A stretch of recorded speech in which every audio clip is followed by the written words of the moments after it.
zdravo dragi moji i dobrodošli u moj novi video. U komentarima ste tražili da vam napravim liniju pitu sa oklagijom. To znači po starinskom receptu, a taj recept sam ja dobila od svojih starijih, znači baka, majka ko je već radio. Oni tvrde da su svi radili po istom, tako da eto i ja mogu da vam kažem tako. Zato će nam biti potrebno kilogram jabuka. Ja ću jabuke sada, ja sam oprala jabuke i sada ćemo ih očistiti i spremiti za rendanje. Sad ću vam ja pokazati svoju tehniku ljuštrenja jabuka. Ja samo uradim ovako.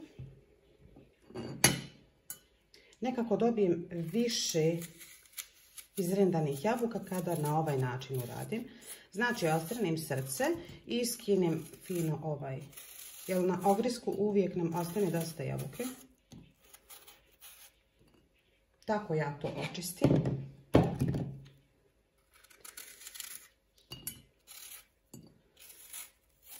Tako mi je jednostavnije. Sad ne znam kako vi to radite, možda kao klasično ljuštrenje jabuke. Nemojte da želite ovaj dio skidati čak malo i deblje, jer svakako jabuke nisu naše domaće. One su pune herbicida, tako da nije zgoreg da skinemo malo više. Ako su vaše jabuke domaće, čak ne morate ni da ih ljuštrite. Prilikom obrade i ta korica će se baš onako obraditi fino.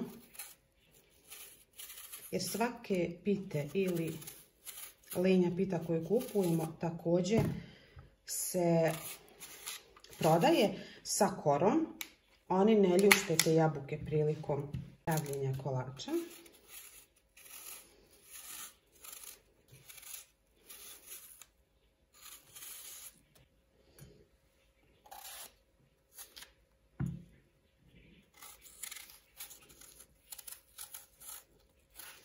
Evo, već završavamo jabuke, mi ćemo sada njih normalno samo da istrenemo. I ja ću to da stavim da se malo samo znači preprže, odnosno da se omekani jabuke. Neću mnogo šećeriti jer ima dosta šećera u kolaču. Vi ako volite možete staviti i do 100 grama šećera u jabuke. Ja ću staviti nekih možda 5 manjih kašika, to ćemo da vidimo.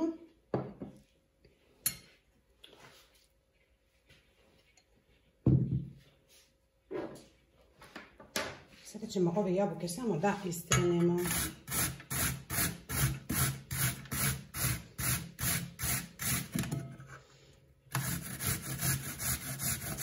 I na taj način nemamo ogrizaka, nego sve dijelove jabuke istrenimo.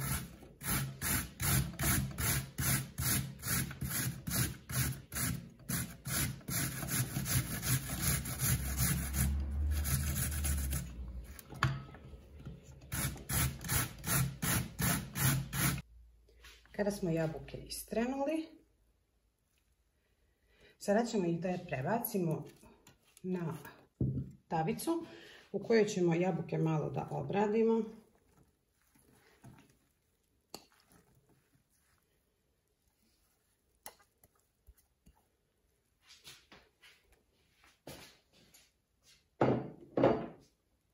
Šećera ćemo staviti samo 5 kašika.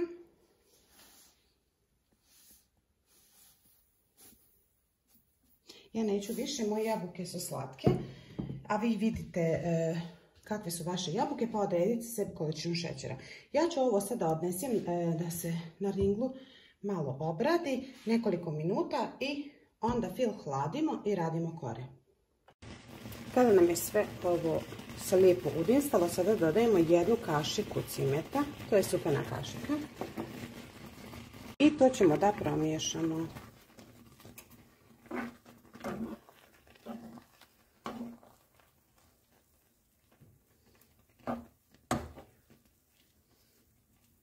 Vidjet ćemo da ovaj sok usane i onda skidamo sa vatre. Dok nam se jabuke dinstaju, mi ćemo da uzmemo 3 jaja.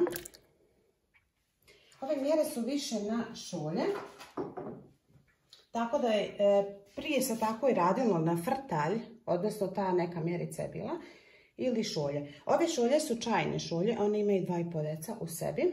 I koristim šolje, znači kad se u receptu stoji, sve su mjere iste šolje. Znači stavljamo šolju šećera i to ćemo da umutimo. Znači pijenasto ćemo umutiti jaja i šećer.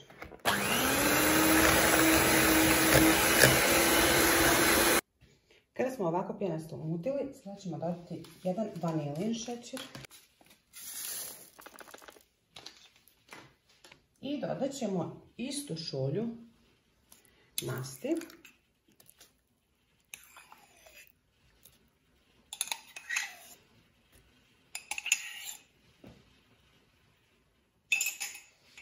To ćemo također sada da sjedinimo.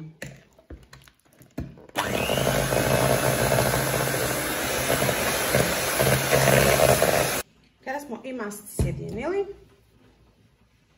sada ćemo dodati jedno pecivo. Ja ću ovako dodati i sjediniti tako da sam sigurna sve da se sjedini lijepo. Pa ćemo dodavati brašno.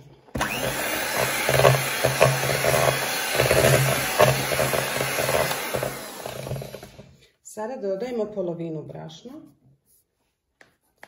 i sjedinimo.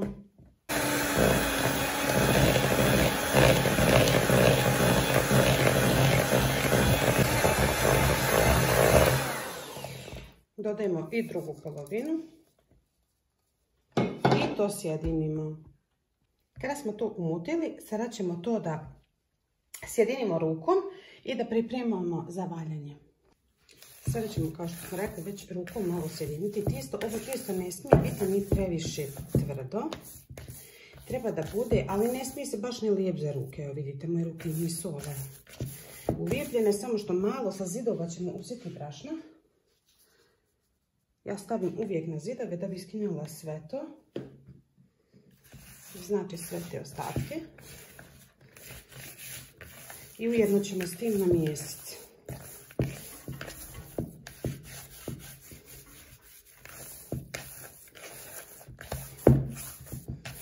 Kad namjesimo tijesto, mi ćemo njega da razvučemo.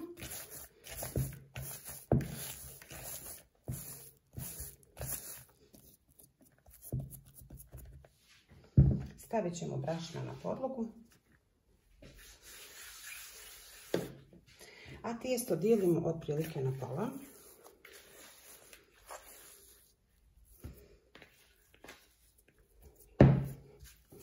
To ćemo malo prekuhati i razviti. Kada smo ga namjesili, sada ćemo da stavimo papir veličine tepsije ispod i da ga razvučemo na ovu veličinu.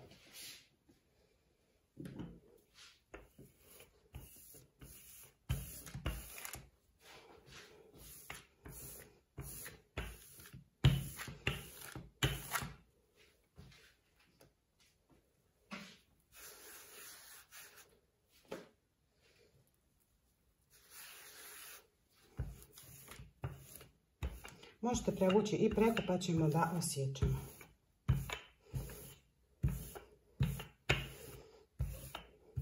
Sada ćemo da osjećamo ove krajeve.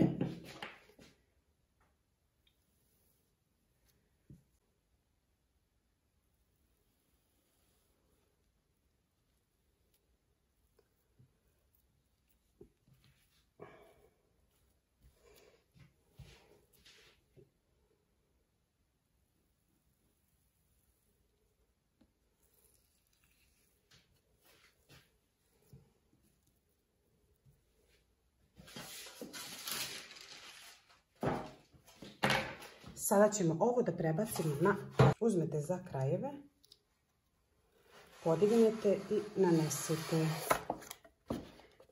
Jako jednostavno. Sada nanosimo jabuke. Ja sam njih skinula i malo prohladila. One ne mogu biti naravno skroz hladne, ali koliko mogu, to je odlično.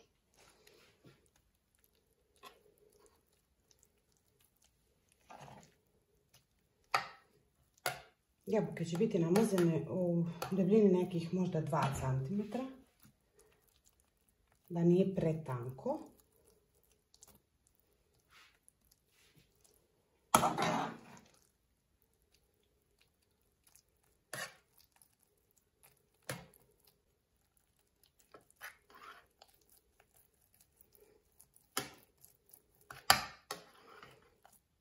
Sada valjamo i drugi dio. Znači stavljamo papir i dodajemo našu kuglicu. Ako je vama teško sa ovim raditi, ostavite pa nekih pola sata do 40 minuta u frižider da vam se stegne.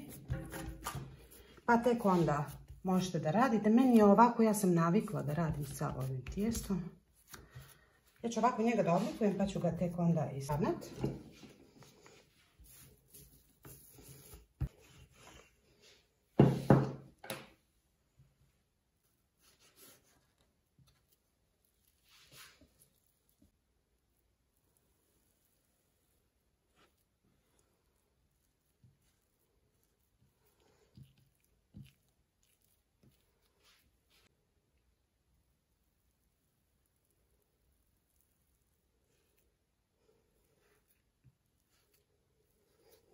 Sad ovu koru trebamo da stavimo preko.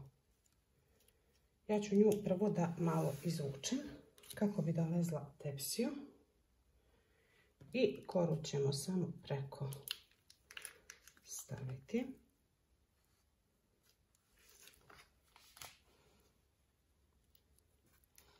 Malo dok je na papiru još podesite. Ako nam je ova, vidite kako, ostala kraća, mi ćemo je rukom domiriti, odnosno proširiti. Ova je dosta zahtjevnija linja pita od one što radimo kore da istresamo. Ali je dosta kvalitetnija i duže može da stoji ova. Ostane i dalje onako hrskava, fina. Popravimo ivice. Znači to samo malo rukama sjedinite.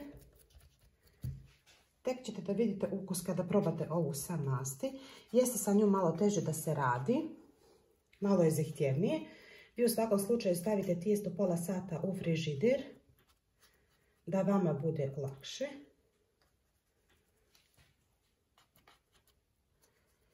Kada smo ovo sjedinili, ide da se peče na 180 stepeni 40 minuta. Evo, dragi moji, ja sam kolač izvadila i on je se prohladio nekih, pa recimo 10-ak minuta. Sada ćemo samo lagano da odvojimo od krajeva ako je se negdje slučajno zalijepilo.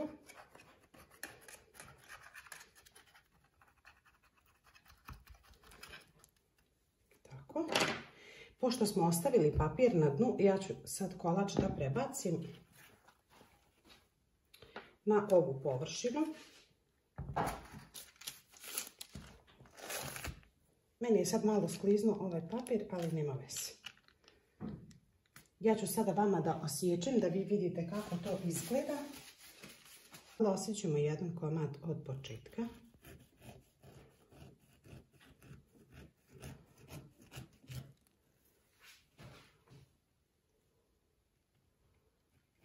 On je onako dosta prhk.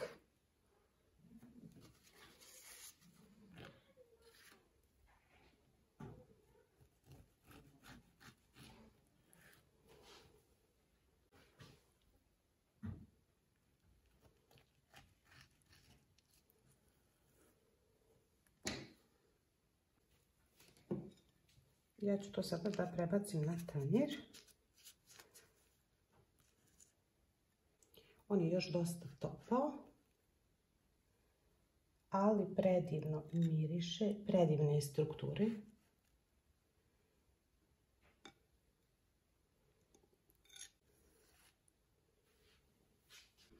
Da ja vama sada pokažem kako on izgleda iznutra. Jako je predivno je pečeno.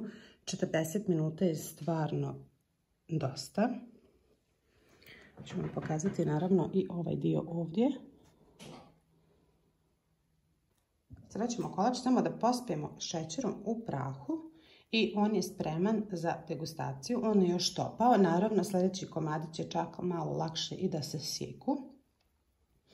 Ali nama ovako topao je mnogo lijep. Nadam se da će se i vama svidjeti ovaj recept. Isprobajte pa mi napišite svoje utiske. Ako vam se video sviđa, pretplatite se na moj kanal, a mi se vidimo u nekom novom videu.